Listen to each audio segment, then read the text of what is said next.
Hi friends, welcome back to our YouTube channel శివాంష్కరం. నేను చెప్పాను కదండి, దసరాకి తెలంగాణ వెళ్దాం అనుకున్నాం. కొన్ని రీజన్స్ వల్ల వెళ్ళలేకపోయామనేసి. ఫైనల్గా అయితే ఈ దివాళీకి తెలంగాణ వెళ్తున్నాం. అది కూడా మా హస్బెండ్కి అక్కడ కొంచెం వర్క్ ఉంది. అలాగే నా బర్త్డే, మా పాప బర్త్డే, దివాళీ ఇవన్నీ ఉన్నాయి కదా, అన్నీ ఒకేసారి వెళ్ళి చూసుకొని రావచ్చు అని అయితే ఇంకా వెళ్దామనేసి మా హస్బెండ్ అయితే 1 వీక్ లీవ్ తీసుకున్నారు. అంటే 9 డేస్ ఏమో లీవ్ తీసుకున్నారు. కానీ వెళ్ళడానికి ఒకరోజు, రావడానికి ఒకరోజు, 2 డేస్ అక్కడే జర్నీస్‌కే పోతుంది. ఇంకా మేము 1 వీకే అక్కడ ఉంటాము. మాకు ఆ రోజైతే ఈవినింగ్ ట్రైన్ ఉంది. ఇంకా మేము మార్నింగ్ నుండే లగేజ్ ప్యాకింగ్ చేసుకుంటున్నాం. ఎందుకంటే లాంగ్ జర్నీ కదా, ఏమైనా మర్చిపోతే ఇబ్బందవుతుందనైతే మేము మార్నింగ్ నుండే స్టార్ట్ చేసాం లగేజ్ ప్యాకింగ్ చేసుకోవడం. ఎప్పుడెళ్ళినా సరే 2 బ్యాగ్స్ తీసుకొనెళ్తాం. ఎందుకంటే అక్కడి నుంచి వచ్చేటప్పుడు లగేజ్ ఎక్కువ ఉంటుంది కదా అనేసి అయితే ఎప్పుడు 2 బ్యాగ్స్ తీసుకొనెళ్తాం. అలాగే ఇక్కడ కనిపించే బ్యాగ్స్ అయితే నేను మీషోలో ఆర్డర్ పెట్టాను, కానీ అసలు యూజ్ చేయలేదు. అలా పక్కకు పెట్టేసే ఉంటున్నాను. మేము తెలంగాణ ఎప్పుడు వెళ్ళినా సరే అక్కడ మా బట్టలంతా మెస్సీగా అవుతాయి. బ్యాగ్‌లో తీసుకుందాం అనేదైతే దొరకదు. అందుకే ఇంకా మా పిల్లలవి, మా హస్బెండ్‌వి, నావి అన్నీ సెపరేట్‌గా పెడితే ఎవరి వాళ్ళకి దొరుకుతాయి కదా అనేసి, ఇలానే యూజ్ అవుతాయి కదా ఈ బ్యాగ్స్ అనేదైతే ఇంకా అలా ప్యాక్ చేసి మొత్తం పెట్టేసాను. చలికాలం స్టార్ట్ అయింది కాబట్టి ఇంకా స్కిన్ కేర్ ప్రొడక్ట్స్ కావాల్సినవి ఇంకా అన్నీ అయితే పెట్టేసుకున్నాము.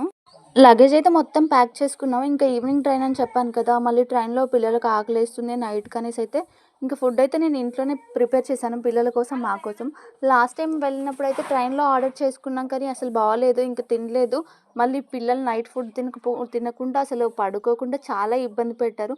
మళ్ళీ ఈసారి కూడా అలా చేస్తారేమోననైతే ఇంకా నేను ఇంట్లోనే ప్రిపేర్ చేశాను. ఇంట్లో ఫుడ్ అయితే కొంచెం వాళ్ళు ఇష్టంగా తింటారనైతే. ఫుడ్ అయితే చపాతీ ఆలూ కర్రీ తీసుకెళ్ళాను. మా పిల్లలు కూడా అవి తింటారనేసి అయితే ఇంకా వాళ్ళకి, మాకు అందరికీ కలిపైతే అవే తీసుకొనెళ్ళాను. లగేజ్, ఫుడ్ అంతా అయితే ప్యాక్ చేసుకొని స్టేషన్‌కెళ్ళిపోయాం. ఇంకా మా పాప స్టెప్స్ దిగడానికి భయపడుతుంటే మా హస్బెండ్ దింపుతున్నారు. చాలా క్యూట్‌గా భయపడుతూ దిగుతుంది కదా, కొంచెం వీడియో క్లిప్ తీద్దామనైతే నేను వీడియో తీశాను. భయపడుతూ వాళ్ళ డ్యాడీ చెయ్యి పట్టుకొని అలా దిగుతూ ఉంది. నేనైతే మా ఇంటికెళ్ళి 9 మంత్స్ అయింది. మా పేరెంట్స్‌ని చూడకుండా కూడా 9 మంత్స్. మా మ్యారేజ్ అయిన దగ్గర నుంచి అయితే నేను ఇప్పటివరకు ఎప్పుడు అలా 9 మంత్స్ వెళ్ళకుండా లేను. ఫస్ట్ టైం ఉండడం. చాలా మిస్ అయ్యాను. చాలా ఎమోషన్‌గా, చాలా ఎక్సైటెడ్‌గా ఉన్నాను వాళ్ళని చూస్తున్నానని. చాలా మిక్స్డ్ ఎమోషన్స్ కూడా ఉన్నాయి. వీలైతే అక్కడికెళ్ళాక మా పేరెంట్స్‌ని కూడా చూయిస్తాను. వీడియోస్ కూడా తీయడానికి ట్రై చేస్తాను అక్కడికెళ్ళాక. అలాగే మేము స్టేషన్‌కొచ్చేటప్పుడైతే మమ్మల్ని ఎక్కించడానికి ఎవరో ఒకళ్ళు, మా హస్బెండ్ వాళ్ళ ఫ్రెండ్స్, వాళ్ళకి తెలిసిన వాళ్ళు ఎవరో ఒకళ్ళు వస్తూ ఉంటారు. ఎందుకంటే లాంగ్ జర్నీ, లగేజ్ ఎక్కువ ఉంటుంది. పిల్లలతోని ట్రైన్ ఎక్కడం ఇబ్బందవుతుందనేసైతే ఎవరో ఒకరు వస్తూ ఉంటారు మమ్మల్ని ట్రైన్ ఎక్కించడానికి. మేమైతే స్టేషన్‌కి 30 మినిట్స్ ముందే వెళ్ళాము. ఎందుకంటే లాంగ్ జర్నీ కదా, మళ్ళీ లేట్ అయిన ట్రైన్ అందకపోయినా ఇబ్బందవుతుంది. పిల్లలున్నారు, లగేజ్ ఉంది కదా అనేసైతే ఇంకా ముందే వెళ్ళిపోయాము. మా పెద్ద పాప అయితే కొంచెం రిజర్వ్డ్‌గా ఉంటుంది. కానీ మా చిన్న పాప అలా ఉండదు అస్సలు. ఇంకా అందరూ అక్కడ వస్తూ ఉంటే వాళ్ళందరికీ హాయ్ చెప్తూ, బాయ్ చెప్తూ వాళ్ళ వెనకాల వెళ్తూ ఉంది. చాలా ఎక్సైటెడ్‌గా ఉంది. తను కూడా 9 మంత్స్ తర్వాత ట్రైన్ జర్నీ చేస్తూ స్టేషన్‌లో అంతమందిని చూస్తూ ఉండడం వల్ల ఎక్సైటెడ్‌గా ఫీల్ అయిపోయి, అక్కడ పిల్లలుంటే వాళ్ళ దగ్గరికి కూడా ఎళ్లి ఆడుకోవడానికి వాళ్ళతో ఎళ్తుంది. పాప, పాప అని అరుస్తూ సేఫ్ సైడ్ కోసమైతే నేనైతే పిల్లలకి స్వెటర్స్ కూడా తీసుకొనెళ్ళాను. ఎందుకంటే చలేస్తే మళ్ళీ ఇబ్బంది పడతారనేసి. కానీ మా పిల్లలు అసలు ఏసుకోమంటే అస్సలు ఏసుకోననేసి అస్సలు ఏసుకోలేదు. ఇంక ట్రైన్ అయితే వచ్చేసి ట్రైన్ ఎక్కేసాము. ఫస్ట్ అయితే ట్రైన్ ఎక్కగానే మా చిన్న పాప అయితే అందరిని చూసి భయపడింది. ఏడుస్తూ ఉంది. కానీ కొంచెం తను సెట్ అయ్యాక అయితే ఫుడ్ తినిపించాను. ఫుడ్ తింటే కొంచెం నార్మల్ అవుతుందనేది ఫుడ్ పెట్టేస్తే కొంచెం ఆడుకుంటూ అటు ఇటు తిరుగుతూ ఉంది.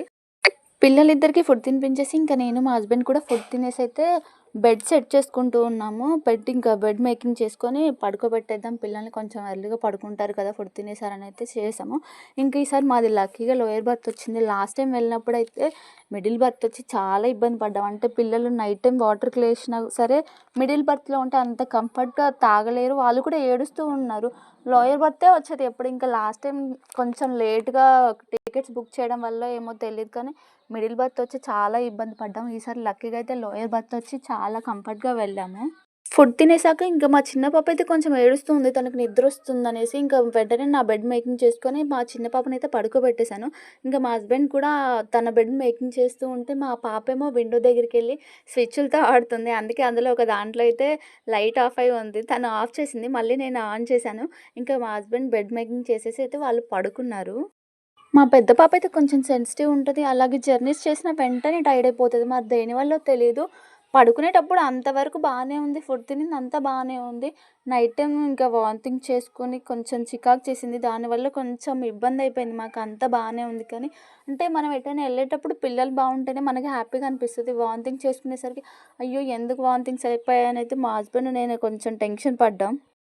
ట్రైన్‌లో ఏసీ కూడా చాలా ఎక్కువ పెట్టారు. నార్మల్ టెంపరేచర్ పెట్టుంటే బావుండేది. బ్లాంకెట్స్ ఇచ్చినా సరే, ఆ బ్లాంకెట్స్ కప్పుకున్నా సరే చాలా ఎక్కువ చలేసింది. మా పిల్లలేమో స్వెటర్స్ ఏసుకోమంటే అస్సలేసుకోలేదు. నాకేమో ఇంకా వింటర్ సీజన్ కదా! వాళ్ళకి కోల్డ్ అవుతదనేసి నాకు భయమవుతుంది. వాళ్ళు స్వెటర్స్ మాత్రం అస్సలేసుకోలేదు. ఇంకా మేమైతే 4:30కి లేచి ఇంక మా పిల్లలకి బలవంతంగా అలా స్వెటర్స్ ఏసాను.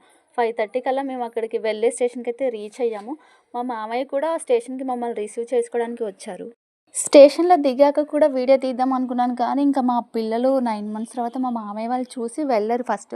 ఇంక ఏడుస్తూ ఉంటారు. వాళ్ళు కొంచెం సెట్ అయ్యాక వెళ్తారు కదా! మళ్ళీ వెంటనే ఇచ్చేస్తే ఏడుస్తారనైతే ఇంక నేను మా హస్బెండే ఎత్తుకున్నాం కాబట్టి ఇంక వీడియో తీయడానికి అవ్వలేదు.